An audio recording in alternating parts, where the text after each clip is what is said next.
امریکہ کے علاقے Los Angeles میں لگنے والی آگ نے جہاں پوری دنیا کو اپنی طرف متوجہ کیا ہوا ہے، وہیں دوسری طرف کچھ لوگوں نے اس کو غزہ کی تکلیف سے جوڑنے کی کوشش کی ہے۔ آسکر جیتنے والی امریکی اداکارہ جیمی لی کرٹس، جو خود بھی لاس اینجلس میں ہی رہتی ہیں، کا کہنا تھا کہ وہ اسی شہر میں پیدا ہوئی اور پلی بڑھی ہیں۔ پورا شہر اس وقت آگ کی لپیٹ میں ہے۔ پیسیفک پیلیسائڈز کا مکمل علاقہ جل کر خاکستر ہو چکا ہے، یعنی میرا محلہ مکمل طور پر تباہ ہو چکا ہے۔ انہوں نے کہا کہ پیسیفک پیلیسائڈز اس وقت بدقسمتی سے غزہ کا منظر پیش کر رہا ہے یا پھر کسی جنگ زدہ ملک کا۔ اداکارہ، جو اپنی فلم کی تشہیر کے لیے ایک ایونٹ میں موجود تھی، کا کہنا تھا کہ انہیں اس وقت اپنی فلم کی تشہیر کرنا بہت ہی عجیب لگ رہا ہے۔ غزہ میں جاری اسرائیلی جارحیت کے بعد اب تک ایک اندازے کے مطابق عورتوں اور بچوں سمیت 50,000 سے زائد لوگ جاں بحق اور کئی ہزار زخمی ہیں۔ لاکھوں لوگ اپنے گھروں سے بے گھر ہو چکے ہیں اور اسرائیلی فوج پر یہ الزامات لگائے گئے ہیں کہ ان کی جانب سے ایک منظم مہم کی طرح کئی علاقوں میں لوگوں کے گھروں کو مسمار کیا جا رہا ہے تاکہ وہ وہاں دوبارہ نہ آ سکیں،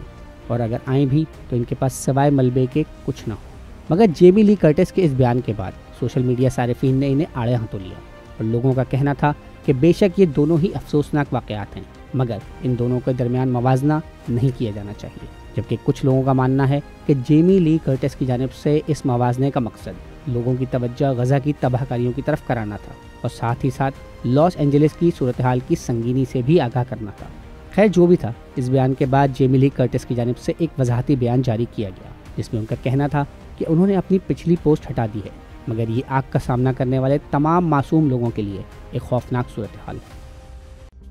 مزید نیوز اپ ڈیٹس اور ڈیجیٹل سٹوریز کے لیے سبسکرائب کریں ڈان نیوز پاکستان۔